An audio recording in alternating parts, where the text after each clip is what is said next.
Everyone knows what Ike Turner did to Tina. The abuse has been documented in her own words, in court records, in a film that millions of people have seen. That part of the story has been told. What almost no one asks is what he gave her, and whether, without him, the woman the world knows as Tina Turner would have ever existed at all. The answer to that question is more complicated than either side of the argument wants to admit. This is not a simple story. It is a story about two people whose lives became so tangled, musically, legally, personally, that it took 16 years and everything either of them had to pull apart. This is the story of Ike and Tina Turner. By the mid-1950s, Ike Turner had already built a career that most musicians would have considered a complete life's work. Born in Clarksdale, Mississippi, in 1931, he had taught himself piano as a child, absorbed the rhythms of the Delta, and by his late teens was leading his own band, the Kings of Rhythm, across the clubs of Missouri and surrounding states. In 1951, at 19, he was part of the recording session for Rocket 88, a record many music historians cite as one of the earliest rock and roll recordings ever made. By the time he encountered Anna Mae Bullock in a St. Louis club in the late 1950s, Ike Turner was not an unknown. He was an experienced band leader, a talent spotter with a track record, and a man who understood, better than almost anyone in his world, what raw musical potential looked like when it walked through a door. Anna Mae Bullock was born on November 26, 1939, in Nutbush, Tennessee, a small rural community where the church was the center of everything and the voice was the first instrument anyone learned to use. She grew up singing in the choir, absorbing a gospel tradition that demands total commitment from the body as much as the throat. By her late teens, she had moved to St. Louis, following family who had come north as part of the broader migration reshaping American cities in the post-war years. She was not yet performing professionally. She was not yet anything the music industry would have noticed, but the voice was already there, fully formed, already something apart from what surrounded it. She walked into Club Manhattan one night, heard Ike Turner's band playing, and asked to sing. What happened in the next few minutes set the following 2 decades of her life in motion. Ike Turner heard what she could do and did not hesitate. He brought her into the band, gave her a role, and began building around the instrument she already was. The name came from Ike. Tina Turner, constructed to sound powerful, to read well on marquees, to carry the weight of a headline act. He put it in a contract. The name, legally and formally, belonged to him. If she left, he could replace her with another singer and continue using it. It was not only a creative decision, it was a control mechanism built into the foundation of who she would become. Their first major recording, released in 1960, announced a new presence in American music. The voice on that record was not a backup singer or a featured guest. It was something that demanded the center of the room. And for the first time, it had a name the world could hold on to. Through the 1960s, the Ike and Tina Turner Revue became one of the most electrifying live acts in American music. They toured relentlessly. Clubs, theaters, ballrooms, eventually arenas, building an audience through performance, rather than radio, through the physical reality of what happened when Tina took a stage. The shows were unlike almost anything else of the era. Tina performed with an intensity that left audiences with no choice but to pay attention. Ike arranged, directed, and produced every element of the operation with the precision of someone who had been building toward this his entire career. By the late 1960s, they had reached a new level of visibility.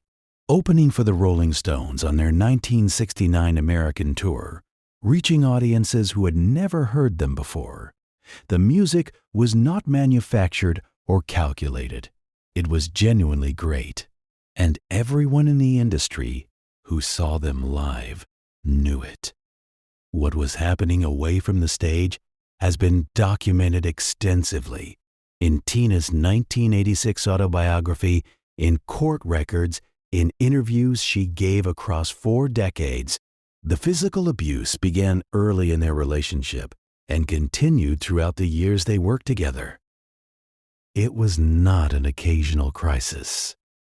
By her account, it was a sustained pattern that shaped every aspect of her daily life. The tension between what the world saw, a thrilling, apparently unstoppable performer, and what was happening in private is not something that resolves into a clean narrative.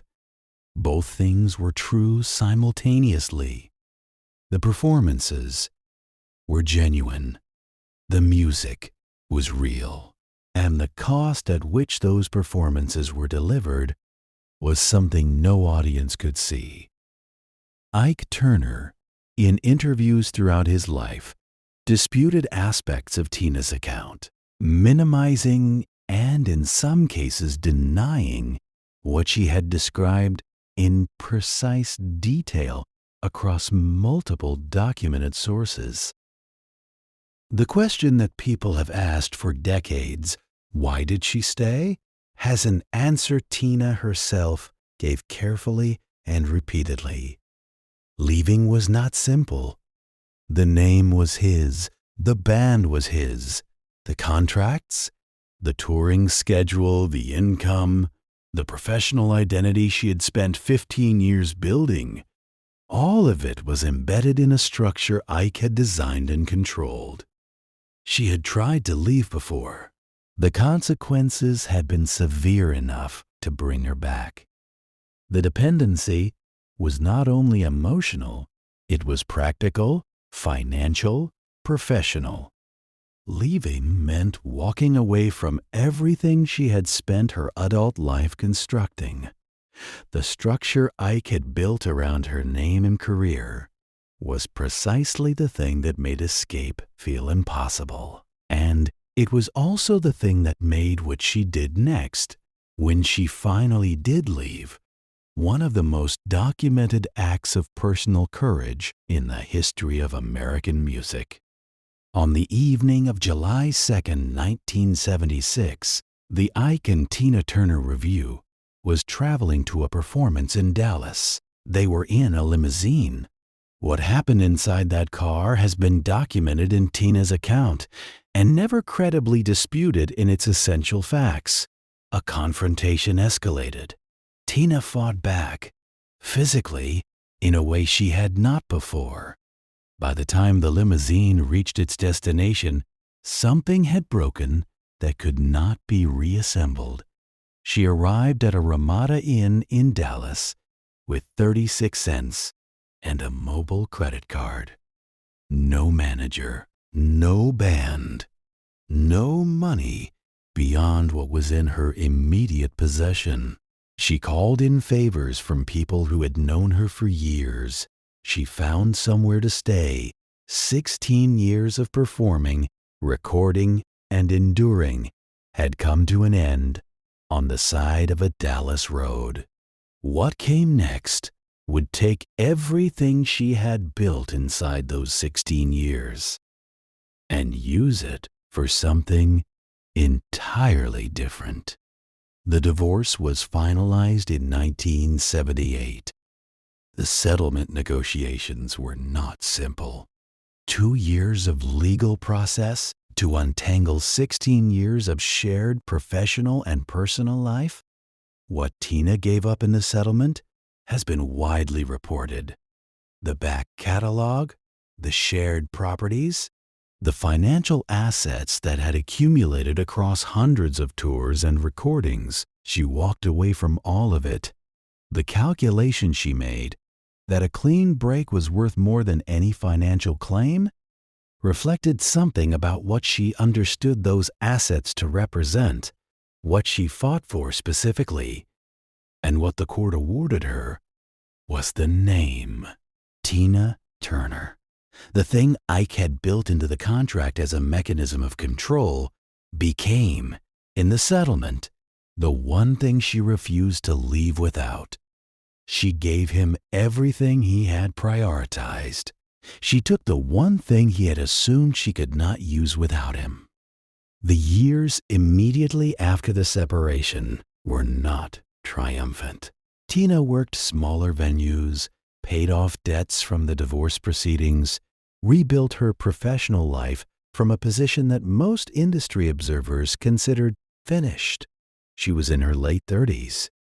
Her commercial peak, by most conventional calculations, should have been behind her. Then came 1984. The single reached #1. The album sold millions. The tours that followed broke attendance records across multiple continents. By the late 1980s, she had become one of the highest-grossing concert performers in the world, drawing audiences larger than anything the Revue had ever reached, in venues the Revue had never played. She had done all of it without Ike's arrangements, without his band, without his name on anything. The structure he had insisted was essential to what she was had turned out to be something she could discard entirely. But Ike Turner had a different version of this story, and he told it until the day he died. For all of it, for everything documented and beyond dispute, the question the hook raises does not disappear. What did Ike Turner actually give her? He gave her a stage at 17, before she had any professional identity. He gave her a name that carried weight and survived everything. He gave her the training, relentless and costly in ways that cannot be separated, of 16 years of nightly performance across every size venue American music had to offer. He surrounded her with musicians who demanded she keep growing. He put her in front of audiences who would not have found her otherwise. The musical education she received inside the Revue, by her own account, was real. The craft she developed in those years did not disappear when she left. It traveled with her into every record she made afterward, every stage she commanded, every audience she held with an ease that had been earned across 2 brutal decades. What Tina Turner proved after 1976 was not only that she could survive without Ike, it was that the most essential thing he had ever claimed credit for, her, had never required him. The voice existed before he found it. The stage presence existed before he named it.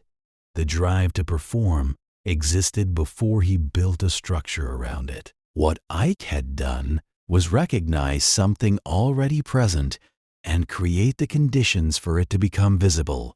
That is a real contribution. It does not cancel what else he did, but it is not the same as creation.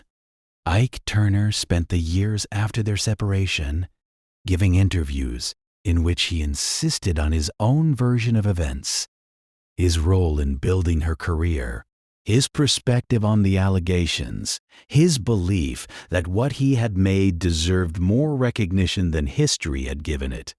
He died in December 2007. Tina Turner outlived him by 15 years. In 1991, the Rock and Roll Hall of Fame inducted Ike and Tina Turner together. Tina did not attend the ceremony. She sent no statement. What their story ultimately means, whether it is a story about destruction or survival, about creation or theft, about the making of an artist or the attempted unmaking of a person, does not resolve cleanly. Both things happened. Both were real. Ike Turner built something. Tina Turner survived it and then surpassed it in every measurable way. Which of those facts carries more weight, and what do we owe to the music that came out of all of it, is a question that only you can answer. Two people, 16 years, one name that only one of them got to keep, and one story that is still being argued about today. Two legends, two perspectives, one story that history almost forgot. Ike Turner gave her a name, a stage, and a structure she eventually had to destroy. To survive, Tina Turner took what she needed and walked away from the rest. But without one, could the other have existed? Tell us in the comments below. And if you want more untold stories like this one, subscribe. There's more where that came from.